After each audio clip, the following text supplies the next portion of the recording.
Good evening guys. Iniinit ko itong lulot guys. Sinabawang manok sa kawayan ang gamit po. Ito po ang special na mga Davaoenos. Tinuto po ito ng tenant po.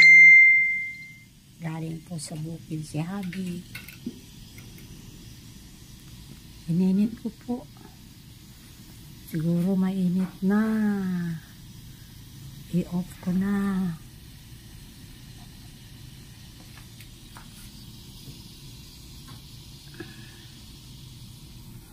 Ito.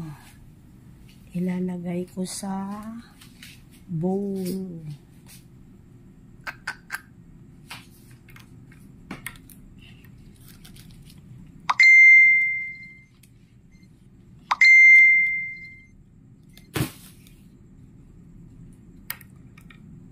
Guys,